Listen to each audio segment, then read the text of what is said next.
Hello, Professor Wu. Hello, fellow classmates. Today I'll be talking about why has critique run out of steam from matters of fact to matters of concern by Bruno Latour. Latour began by asking, should we be at war too? He's talking about the we, the scholars, the intellectual. Is it really our duty to act fresh ruins to a field of ruins? Is it really the task of humanities to add deconstruction to destruction? More iconoclasm to iconoclasm. What has become of the critical spirit? Has it run out of steam? And we see that in this vision of critique, the idea that what critique does is to tear things down. It debunks things and it discards things.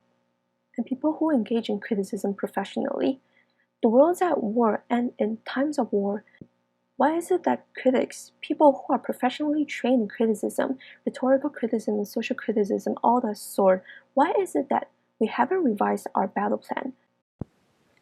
The aim of criticism during that time came to be to show that the thing that's always been accepted as true are actually unreliable and the product of certain exercises of power. The task became to show that what you think is a fact is actually sort of an opinion, masquerading as a fact, or perhaps an irrational gesture of faith. And in some external sources, whether that's religion or nation or morality or politics or whatever. And this is the context into which Latour begins his inquiry. He's saying, it's been a long time since we've been following this critical track. Is it working? And Latour is saying all this not to recant the critical orientation, but to continue to put forward a particular vision of what critiques entails. And what he says here in page 227, he says, referring to his other works, I intended to emancipate the public for prematurely naturalized objectified facts. Was I foolishly mistaken? Have things changed so fast? And what he's saying there is that what he saw earlier in his career was that this idea that facts are natural and settled, science is settled, that this actually is a way of enforcing limitations on people and enforcing a certain understanding of society and how life should be in these things. But he says in today's cases, the danger was no longer coming from an excessive confidence in ideological arguments, as we've learned to combat on efficiently in the past. Rather, the danger is from an excessive distrust of good matters of fact disguised as bad ideological biases. What critique have been doing is taking things that people were asserting were objective facts and saying these are not objective facts. These come from a particular standpoints. For example, they serve particular interests. And he's now saying that people are assuming that their standpoints and interests, that there are political games at play, even in areas where he's convinced or other people may be convinced we're just talking about factual matters that are not driven by interest, having an extreme distrustful of factual claims. Latour is bothered by the fact that what used to be this mode of critique as destruction was initially a tool of the elite academic trained critics. And this use of critique to show that the facts are really kind of an opinion masquerading as facts, and that they don't really have the true status. Latour is very upset that these critical methods have now been mobilized by ideological opponent of the left, the conservatives. And he quoted, should I reassure myself by simply saying that bad guys can use any weapon to hand naturalized facts when it suits them, the social construction of fact when it suits them? Should we apologize for having been wrong all along, or should we rather bring the sort of criticism to criticism itself? And do a bit of soul-searching here. What were we really after when we are so intent on showing the social construction of scientific facts? Nothing guarantees, after all, that we should be right this time. Whether we should be right all the time, there is no sure ground even for criticism. Isn't this what criticism intended to say? That there is no sure ground anywhere. But what does it mean when this lack of sure ground is taken away from us by the worst possible fellows as an argument against the thing we cherish. He gave this example of a conservative critic on global warming, using some language that is remarkably similar to language that might be used in some critical studies of science and technology. The problem used to be that people were too ready to believe, too gullible. He says that now the problem is that people aren't ready enough to believe. And what he points to is global warming skepticism. And he says that this had gotten down to the uneducated masses, who now think that, well, there's no scientific facts. Why should we believe that the world is heating up?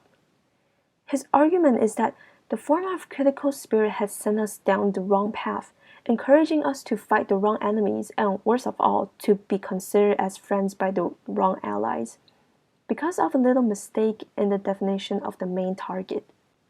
The question was never to get away from facts, but closer to them. Not fighting empiricism as science, but on the contrary, renewing empiricism. What he wants is an alternative to what he's going to characterize as a debunking form of critique, which is the theory position and the fact position. But before that, he explained further on his matter of fact and his matters of concern. Matters of fact being the temporal stability, a solution, and the matters of concern as an active process of becoming, a web of gathering, intertwining, and the interaction that affects and are being affected. He wants to reconfigure these two ideas, and they're not a sharp division, but a larger network that goes back and forth. He wants to try to come up with another way of organizing ourselves and understanding that what we're interacting with are not quite so stark. And Latour then spent some time in explaining the distinction between objects and things, which the matters of fact and matters of concern reflects on. An example that he gives that nicely dramatizes the differences here is between the handmade jug and a Coke can. The handmade jug is a thing, and he talks about the etymology, the history of the word thing, which literally mean a gathering. And so, like certain things, we recognize as the product of a gathering of force, and as such, it takes on a hollow status of a thing that is unique and that can't be reproduced. The interaction of various forces in one place and in one time. Whereas in contrast, the Coke can is a category of those forces that we can produce them identically and infinitely. And it's almost definitely that no one will take their time in examining and looking at how beautiful the Coke can is. The handmade jug being the imminent gathering of forces that embody a new thing, versus the Coke can, the conceptual orientation of science. The matters of fact think that everything is settled, we know truth, and the product of that belief system is the Coke can. It's cylinder and tastes great when cooled, and we know what it is, we know what it does, and we know how it's made.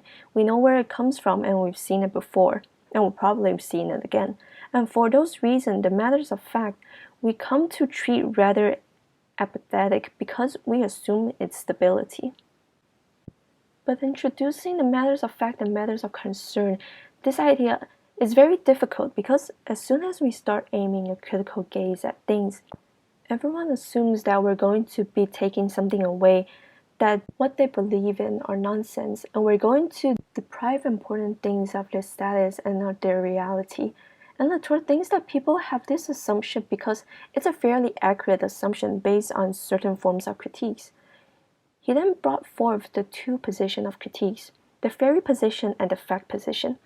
People are either off with the theories in the fantasy space where it's all laid out, or they get to have hard objective truth.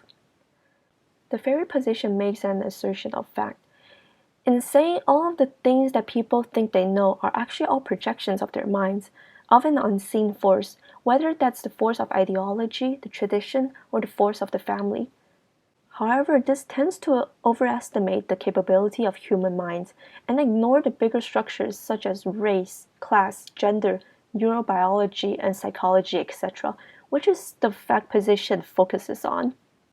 And it's also here where Latour mocked the academic trained critics, that the reason that critics were never seen wrong because they flip between these two positions in their convenience. Between social constructivism, where everything is just a product whenever it suits them.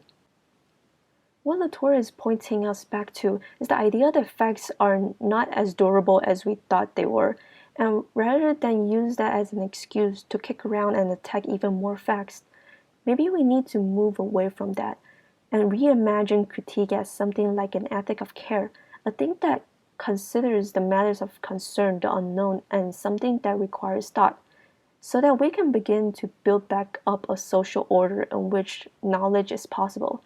So he added a third position, which is the fair position. People must develop the ability to see the network and relation between matters of fact and matters of concern. We can establish new form of analysis where we think of objects as a gathering that has failed, a fact that has not been assembled according to due process. And that will be the end of my presentation. Thank you.